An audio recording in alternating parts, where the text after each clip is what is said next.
بسم اللہ الرحمن الرحیم۔ السلام علیکم پیارے دوستوں، حضرت عیسیٰ علیہ السلام کے تابعی اور رسول اکرم صلی اللہ تعالیٰ علیہ وآلہ وسلم کے صحابی حضرت سلمان فارسی رضی اللہ تعالیٰ عنہ کی زندگی جد و جہد اور جستجو کے سفر پر مشتمل ہے۔ حضرت سلمان فارسی رضی اللہ تعالیٰ عنہ کی زندگی کا آغاز ایک مجوسی گھرانے سے ہوا جو کہ آگ کی پوجا کرتے تھے۔ حضرت سلمان فارسی رضی اللہ تعالیٰ عنہ کا تعلق اصفہان یعنی ایران سے تھا۔ آپ کے والد ایک سردار اور جاگیردار تھے۔ گھر میں عیش و فراوانی تھی، لیکن انہوں نے تلاش حق کے لیے مصیبتیں برداشت کی۔ آپ جس بستی میں رہا کرتے تھے اس بستی کے اکثر لوگ آگ کی پوجا کرتے تھے۔ آتش کدے کو جلائے رکھنا مذہبی فریضہ سمجھتے تھے۔ سلمان فارسی رضی اللہ تعالیٰ عنہ کے والد کی دلی خواہش تھی کہ اس کا بیٹا ایران کا مذہبی پیشوا بنے، اسی لیے آتش کدے کو مسلسل جلائے رکھنے کی ذمہ داری بیٹے کو سونپ رکھی تھی۔ اس ہونہار اور زیرک بیٹے کے ساتھ ایک حیرت انگیز واقعہ پیش آیا۔ حضرت سلمان فارسی رضی اللہ تعالیٰ عنہ فرماتے ہیں کہ ایک دن میں گھر سے نکلا تو میرا گزر ایک کلیسا کے پاس سے ہوا جہاں عیسائی عبادت میں مصروف تھے۔ میں اندر چلا گیا تو مجھے ان کا طرز عبادت بہت پسند آیا اور میرا دل ان کے دین کی طرف راغب ہو گیا۔ میں نے عیسائیوں سے پوچھا کہ تمہارے اس دین کا مرکز کہاں ہے؟ انہوں نے مجھے بتایا کہ شام میں۔ رات کو گھر واپس لوٹا اور ابا جان کو بتایا کہ آج میرا گزر عیسائیوں کے عبادت خانے سے ہوا۔ مجھے ان کے عبادت کا انداز بہت پسند آیا۔ میرا باپ یہ باتیں سن کر بہت پریشان ہوا۔ اسے اندازہ ہو گیا کہ کہیں اپنے آبائی دین سے میں ہٹ نہ جاؤں، اس لیے اس نے مجھے گھر میں قید کر دیا۔ ایک دن میں نے موقع پاتے ہی گرجے میں پیغام بھیجا کہ جب کوئی ملک شام کی طرف جانے والا قافلہ آپ کے پاس آئے تو مجھے اطلاع کر دینا۔ تھوڑے ہی دنوں کے بعد ایک قافلہ شام جانے کے لیے وہاں آ پہنچا۔ کلیسا والوں نے کسی طرح سے مجھے خبر دی۔ میں گھر سے نکلا اور اس قافلے کے ساتھ ہو لیا۔ شام پہنچ کر میں بڑے پادری کی خدمت میں حاضر ہوا اور عرض کی کہ مجھے عیسائیت میں دلچسپی ہے۔ میری دلی تمنا ہے کہ آپ کے پاس رہوں اور عیسائی مذہب کی تعلیم حاصل کروں اور آپ کی رہنمائی میں عبادت کرتا رہوں۔ اس نے اجازت دے دی۔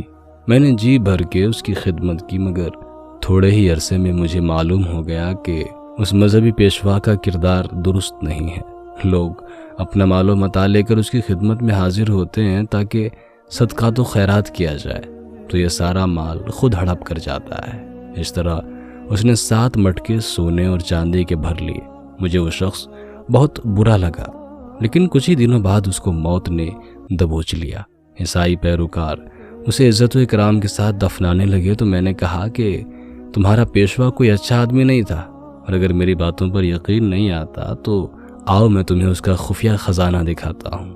جب انہوں نے سونے اور چاندی کے بھرے ہوئے مٹکے دیکھے تو حیران رہ گئے اور ان کو اپنے قبضے میں لے لیا اور اس پادری کو دفن کرنے کے بجائے پتھر مارے۔ چند دن گزرنے کے بعد لوگوں نے ایک دوسرے شخص کو اپنا مذہبی رہنما بنا لیا۔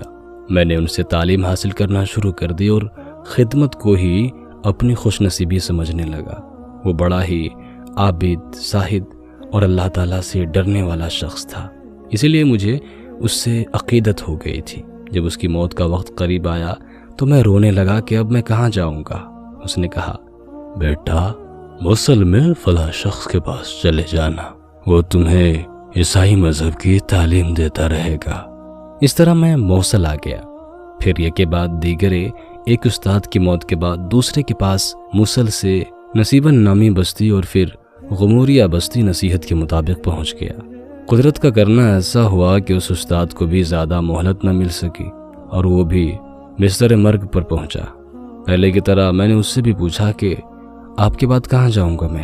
اس نے مجھے پریشان دیکھ کر بڑے ہی پیارے انداز میں کہا، اے میرے بیٹے، اس دنیا میں اب مجھے کوئی شخص ایسا نظر نہیں آتا ہے جس کی صحبت میں تمہیں امن و سلامتی نصیب ہو۔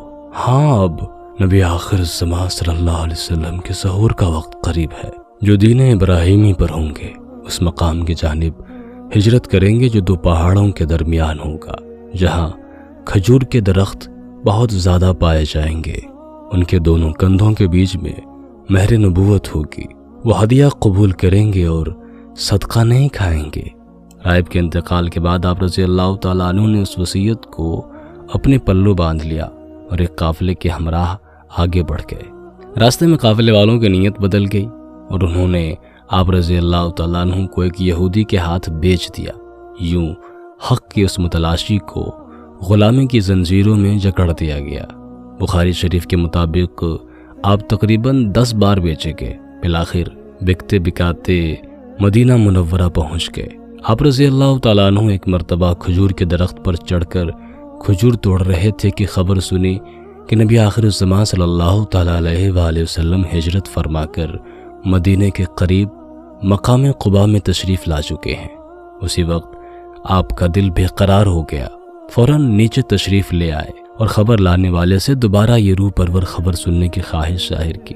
آپ کا جو آقا تھا وہ یہودی تھا۔ اپنے غلام کے تجسس اور بے قراری کو دیکھ کر غصے سے لال پیلا ہو گیا اور ایک زوردار تھپڑ رسید کر کے کہنے لگا، تمہیں کوئی مطلب؟ جاؤ دوبارہ کام پر لگ جاؤ۔ آپ رضی اللہ تعالیٰ عنہ دل پر پتھر رکھ کر خاموش ہو گئے، لیکن صبر اور قرار تو پہلے ہی لٹ چکا تھا۔ لہٰذا جو ہی موقع ملا چند تازہ کھجوریں ایک طباق میں رکھ کر بارگاہ رسالت صلی اللہ تعالیٰ علیہ وآلہ وسلم میں حاضر ہوئے اور عرض کی، یہ صدقہ ہے، قبول فرما لیجئے۔ پیارے آقا صلی اللہ تعالیٰ علیہ وآلہ وسلم نے صحابہ کرام رضوان اللہ تعالیٰ علیہ مجمعین سے فرمایا، تم کھا لو، اور حضور اکرم صلی اللہ تعالیٰ علیہ وسلم نے خود نہ کھایا۔ حضرت سلمان فارسی رضی اللہ تعالیٰ عنہ نے دل ہی دل میں کہا کہ چلو ایک نشانی تو پوری ہو گئی۔ اگلی مرتبہ پھر کھجوروں کا خوان لے کر پہنچے اور عرض کی، حضور یہ ہدیہ ہے، قبول فرما لیجئے۔ رحمت عالم صلی اللہ تعالیٰ علیہ وآلہ وسلم نے صحابہ کرام رضوان اللہ تعالیٰ علیہ مجمعین کو کھانے کا اشارہ کیا اور خود بھی کھایا۔ حضرت سلمان فارسی رضی اللہ تعالیٰ عنہ نے دل ہی دل میں کہا کہ چلو دوسری نشانی بھی پوری ہوئی۔ تیسری مرتبہ رسول اقدس صلی اللہ تعالیٰ علیہ وسلم کی خدمت میں حاضر ہوئے تو اس وقت آپ صلی اللہ تعالیٰ علیہ وسلم جنت البقیع میں ایک صحابی کو دفن کرنے کے لیے تشریف لے گئے تھے۔ آپ نے 2 چادریں اوڑھی ہوئی تھیں۔ سلمان فارسی رضی اللہ تعالیٰ عنہ آپ علیہ السلام کے شانے پر مہر نبوت دیکھنے کی کوشش میں تھے، جس کے بارے میں انہیں غموریہ کے پادری نے بتایا تھا۔ رسول اللہ صلی اللہ تعالیٰ علیہ وسلم نے بھانپ لیا اور اپنی چادر کندھوں سے نیچے سرکا دی۔ جب مہر نبوت دیکھی اور پہچان گئے تو اسے چومنے کے لیے قدم بڑھایا اور زارو قطار رونا شروع کر دیا۔ رسول اکرم صلی اللہ تعالیٰ علیہ وآلہ وسلم نے شفقت بھرے انداز میں تھپکی دی اور پاس بٹھا کر پوچھا، کیا بات ہے؟ انہوں نے اپنی درد بھری داستان سنائی۔ آپ صلی اللہ تعالیٰ علیہ وسلم نے دلچسپی کا اظہار کرتے ہوئے فرمایا، ان ساتھیوں کو بھی اپنی یہ داستان سناؤ۔ ان سب نے مبارکباد دی اور کہا، خوش ہو جاؤ، تم نے اپنی منزل کو پا لیا ہے۔ آپ رضی اللہ تعالیٰ عنہ غلامی کی زنجیروں میں جکڑے ہونے کی وجہ سے غزوہ بدر اور احد میں حصہ نہ لے سکے۔ پھر 300 کھجور کے درخت اور 40 اوقیہ چاندی کے بدلے آزادی کا تاج سر پر سجایا اور ایک سرفروش مجاہد کی طرح بعد میں آنے والے تمام غزوات میں حصہ لیا۔ آپ رضی اللہ تعالیٰ عنہ کو نبی کریم صلی اللہ تعالیٰ علیہ وآلہ وسلم سے بے پناہ محبت تھی۔ اپنے وقت کا اکثر حصہ نبی کریم صلی اللہ تعالیٰ علیہ وآلہ وسلم کے دربار میں ہی گزارتے تھے۔ حضرت عمر رضی اللہ تعالیٰ عنہ کے زمانے میں ان کو گورنر بنا دیا گیا تھا۔ گورنر کے عہدے پر فائز ہونے کے باوجود بھی آپ رضی اللہ تعالیٰ عنہ نے بڑی سادہ زندگی گزاری۔ ایک دن مدائن کے بازار میں جا رہے تھے کہ ایک نہ جاننے والے شخص نے آپ کو مزدور سمجھ کر اپنا سامان اٹھانے کے لیے کہا۔ آپ رضی اللہ تعالیٰ عنہ چپ چاپ سامان اٹھا کر اس کے پیچھے چلنے لگے۔ لوگوں نے دیکھا تو کہا، اے ہمارے آقا و مولا صلی اللہ تعالیٰ علیہ وآلہ وسلم کے ساتھی، آپ نے یہ بوجھ کیوں اٹھا رکھا ہے؟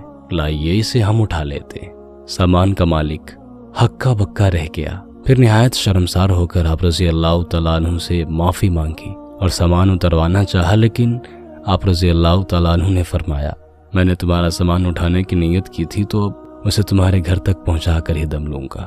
آپ رضی اللہ تعالیٰ عنہ اللہ تعالیٰ کی راہ میں مال خرچ کرنا بہت پسند فرماتے تھے۔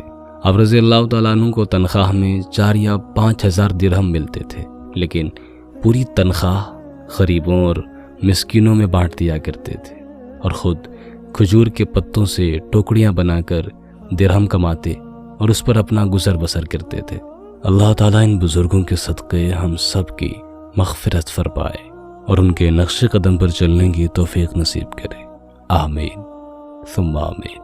تو دوستو، ہم یہ امید کرتے ہیں کہ آج کی ویڈیو آپ کو کافی پسند آئی ہوگی۔ ویڈیو کو لائک کرنے کے ساتھ ساتھ دوستوں کے ساتھ شیئر بھی ضرور کیجیے گا۔ اپنا اور اپنے پیاروں کا بہت سارا خیال رکھیے گا۔ اللہ حافظ۔